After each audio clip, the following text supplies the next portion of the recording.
Olá, boa noite. Eu sou Rosiane Kennedy. Você confere conosco a partir de agora as notícias que circularam hoje nos corredores do poder. Polícia Federal concluiu o primeiro inquérito sobre atentado a Jair Bolsonaro. Adélio Bispo de Oliveira agiu sozinho no momento do crime e por motivação política. Leilão do pré-sal. União arrecada mais de 6 bilhões de reais com venda de blocos. Os detalhes você confere a partir de agora aqui, diretamente de Brasília, pela TV Brasil, pela Rádio Nacional e emissoras públicas de todo o país.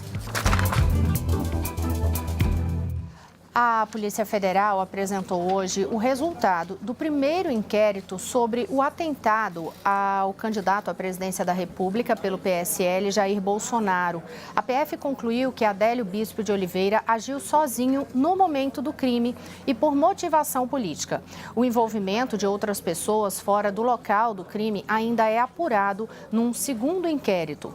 Bolsonaro foi esfaqueado no dia 6 de setembro, quando participava de um ato de campanha em Juiz de Fora, Minas Gerais. E desde então está internado. Daqui a pouco a gente volta a falar sobre este assunto, porque a Polícia Federal concede entrevista coletiva neste momento.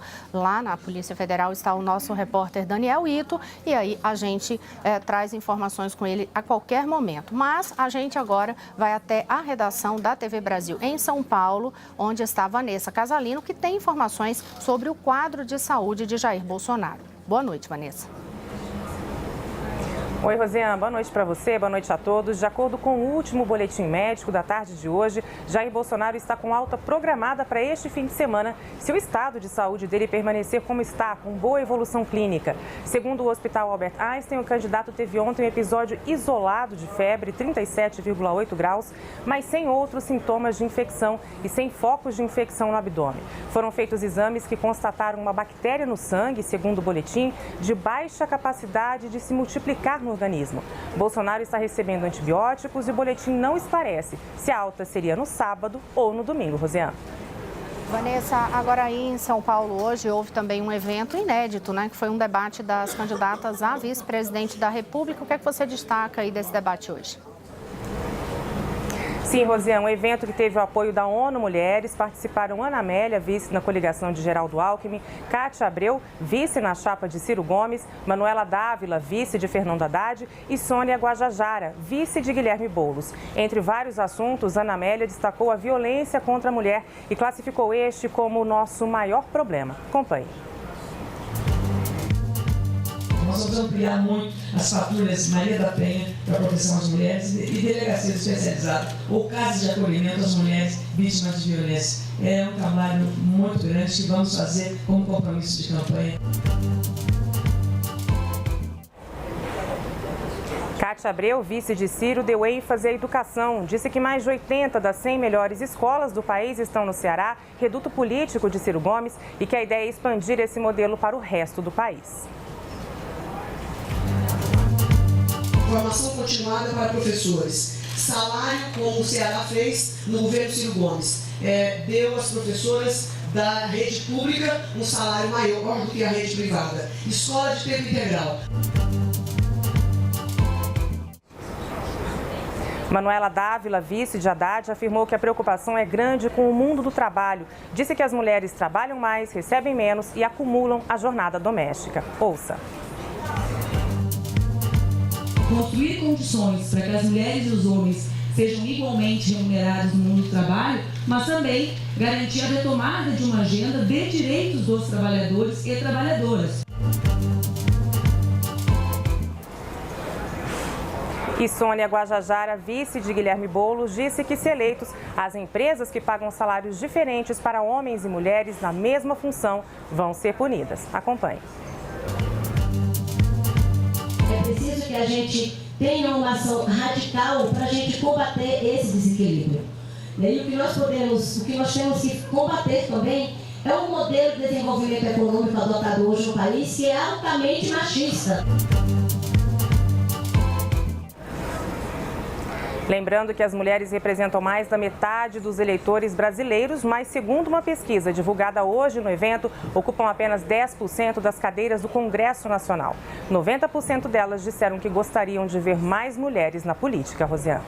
Obrigada, Vanessa. E por falar justamente nesses números que você destacou, né, sobre as candidatas, o Brasil tem mesmo um dos piores níveis de representação feminina na política das Américas. Esse foi também um dos temas de um debate sobre ativismo político realizado nesta semana no Rio de Janeiro.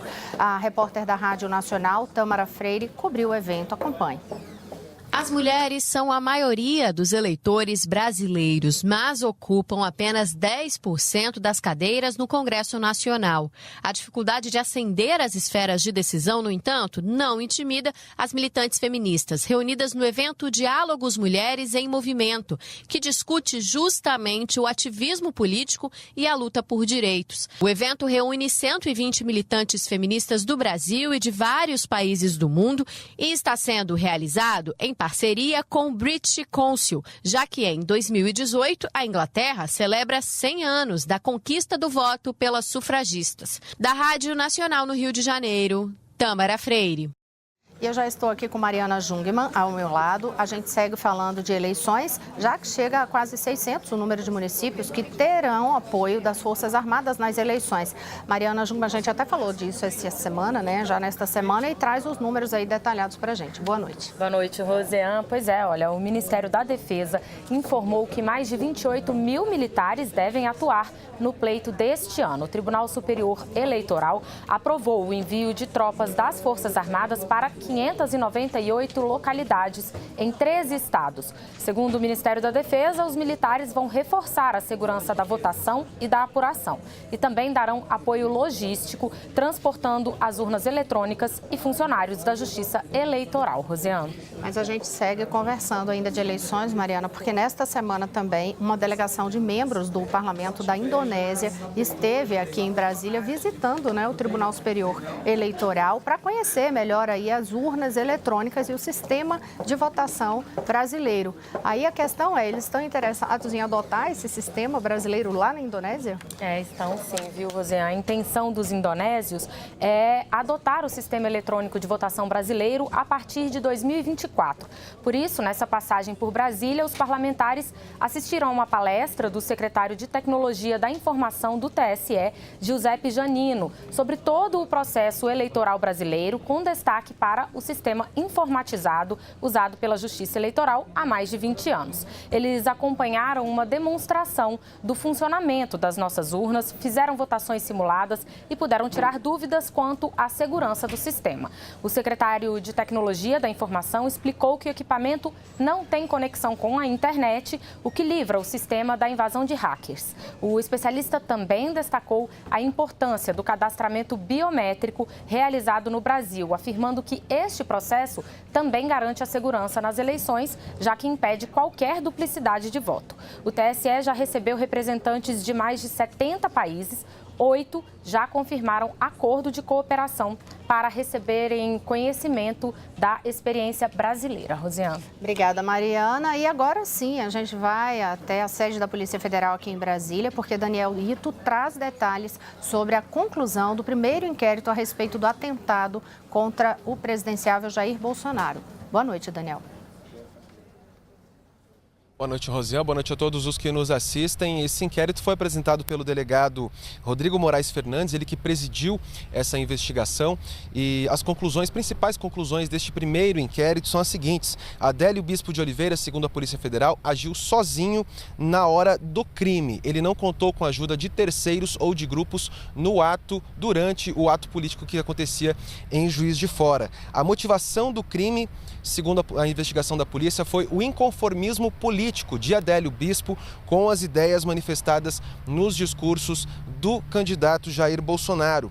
Adélio morava em Juiz de Fora desde agosto, segundo a investigação, e começou a planejar o atentado desde que ficou sabendo que Bolsonaro iria à cidade fazer a sua campanha presidencial. Portanto, o ataque foi premeditado, segundo a investigação da Polícia Federal. A faca apreendida pela PF também no momento do crime, junto com Adélio, foi periciada e foi encontrado material genético do candidato, confirmando, portanto, que se trata da arma utilizada no atentado contra o candidato Jair Bolsonaro. Essa investigação ouviu 40 pessoas em campo, entrevistou 30 testemunhas analisou cerca de 2 terabytes de dados apreendidos no notebook e no celular do agressor e envolveu 50 policiais. Ainda vai haver um segundo inquérito para analisar contas bancárias, para analisar contas de e-mail e outras mensagens que ainda não foram analisadas a tempo pela Polícia Federal, para identificar com certeza aí sim se houve outras pessoas ou grupos envolvidos neste atentado, já que no momento do crime, segundo a Polícia Federal, não houve auxílio a Adélio Bispo para realizar esse atentado ao candidato Jair Bolsonaro.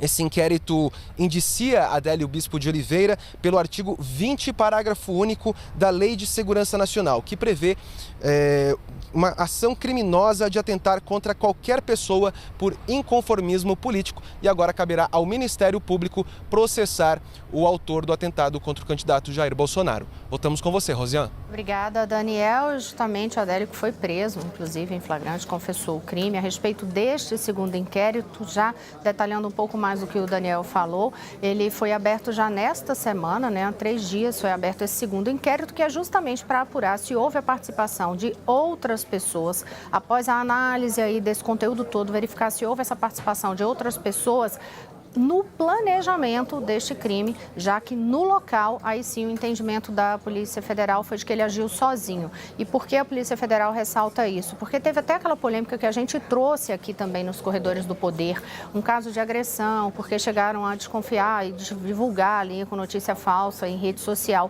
de que teria uma mulher no local que teria passado a faca, enfim, teve toda aquela polêmica. Então, em relação ao que ocorreu no local do crime, desse atentado contra Jair Bolsonaro, a Polícia Federal foi taxativa de que ali ele agiu sozinho. Agora é investigar, na hora de premeditar o crime, que é o que a Polícia Federal analisa neste momento, se houve a participação de outras pessoas ou grupos.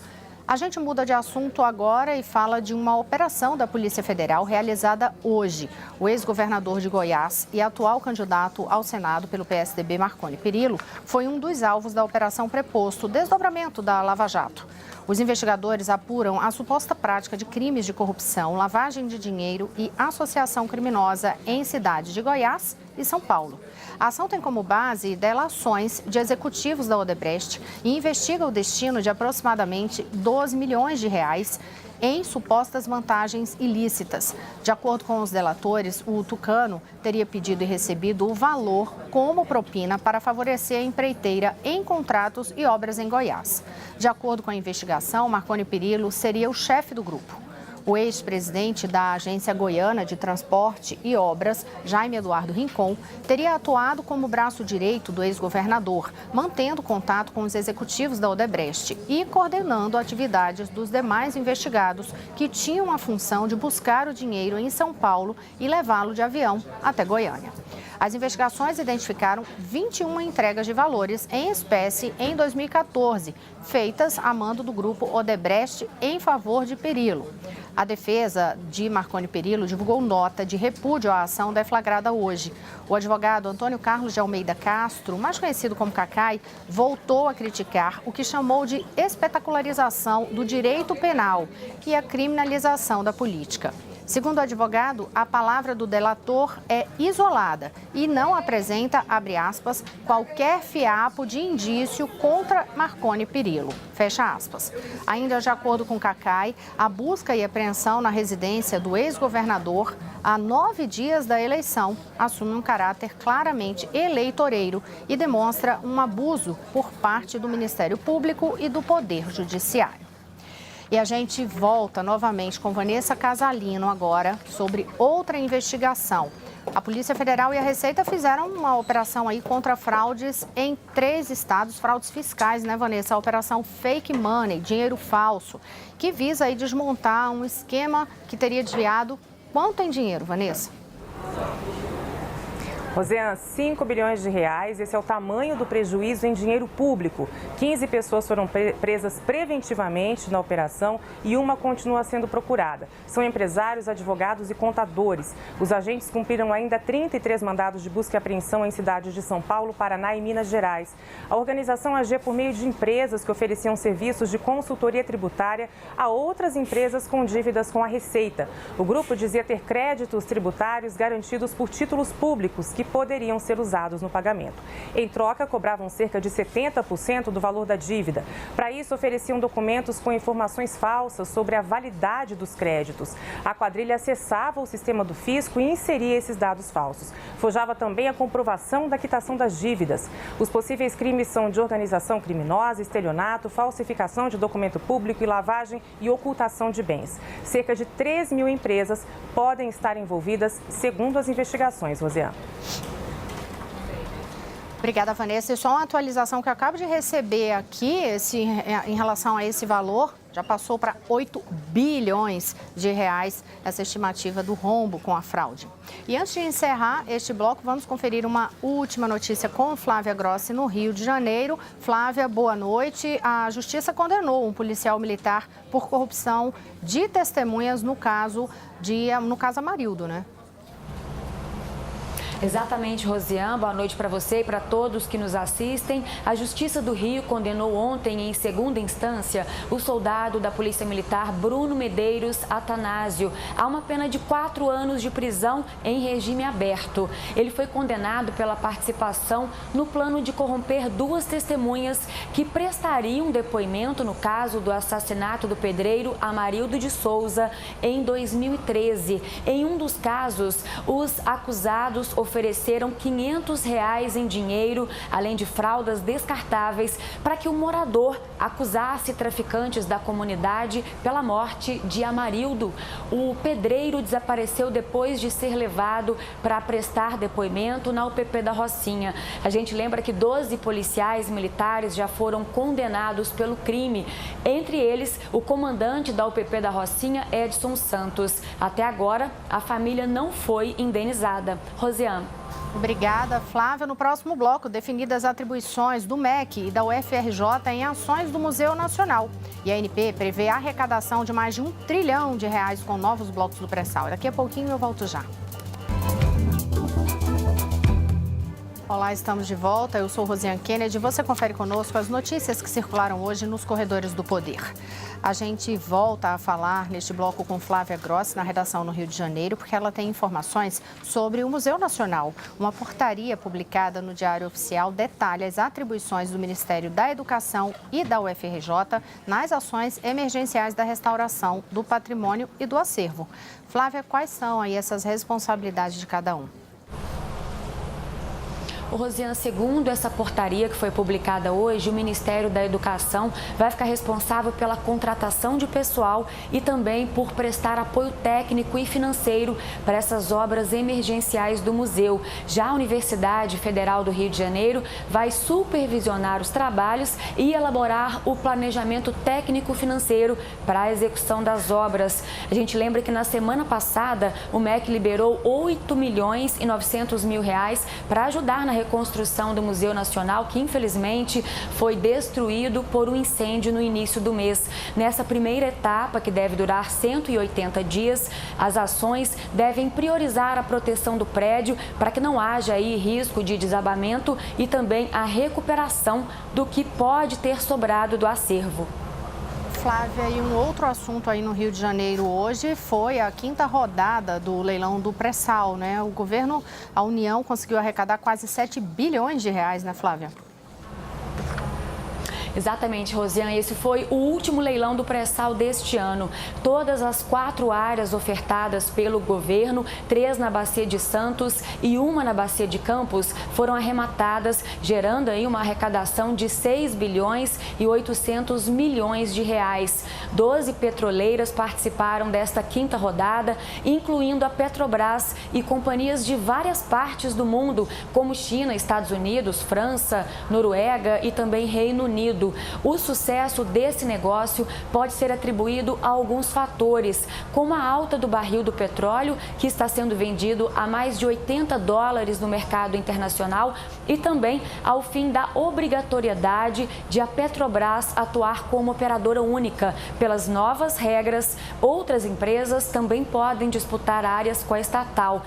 Consórcios liderados pela americana Exxon e pela anglo-holandesa Shell levaram as duas maiores áreas. A Petrobras disputou 2, mas levou apenas uma na Bacia de Campos. O investimento previsto nas 4 áreas é de R$1 bilhão e prevê apenas os custos para procurar petróleo e gás nos blocos. O contrato vai durar 35 anos. Durante esse período, 240 bilhões de reais devem ser arrecadados em impostos e royalties, segundo a Agência Nacional do Petróleo. E a ANP também calcula que a produção dos blocos arrematados da 2ª à 5ª rodada, entre setembro do ano passado até hoje, devem gerar R$1 trilhão e 200 milhões de reais em arrecadação para União, estados e municípios, o que gera aí uma média de cerca de 40 bilhões de reais por ano. Rosiane. Obrigada. E eu já estou aqui ao lado de Carolina Pimentel, editora da Agência Brasil, que tem outras informações sobre esse leilão de hoje, né, Carol? Boa noite. Boa noite, Rosiane. Bem, o ministro de Minas e Energia, Moreira Franco, ele discursou na abertura do leilão de hoje e disse ter a expectativa de que a diretoria da ANP, que tem mandato até 2020, vai continuar a política adotada nos últimos anos para o setor de petróleo. Moreira Franco defendeu que é preciso haver mais concorrência no setor de petróleo para beneficiar o consumidor com melhores preços.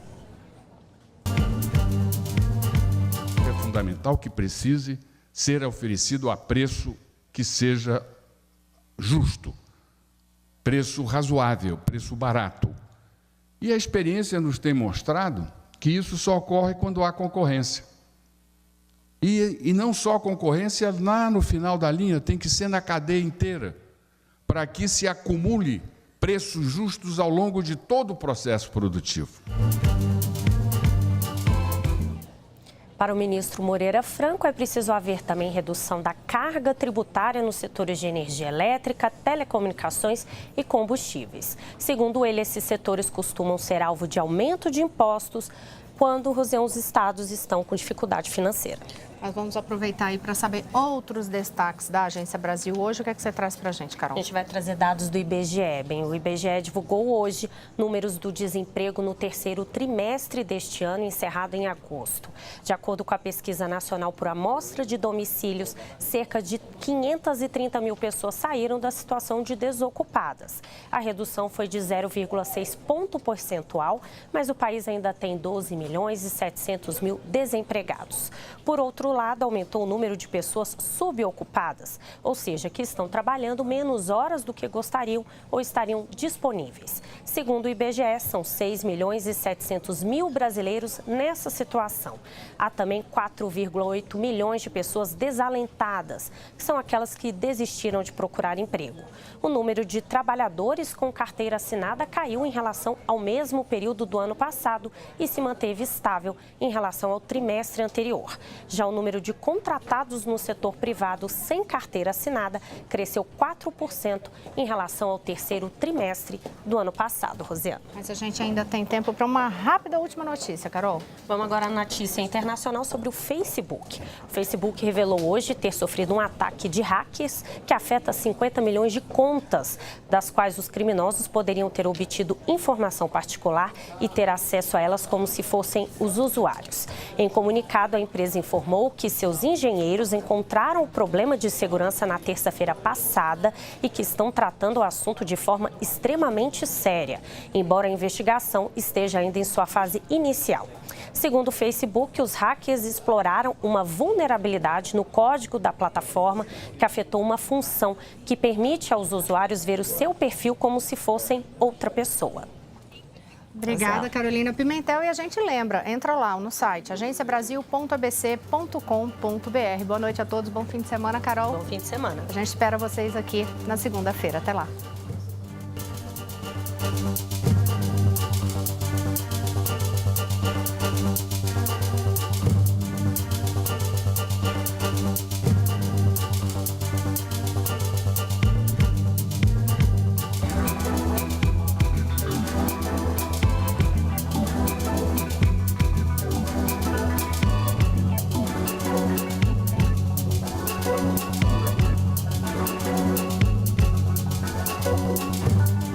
Thank you.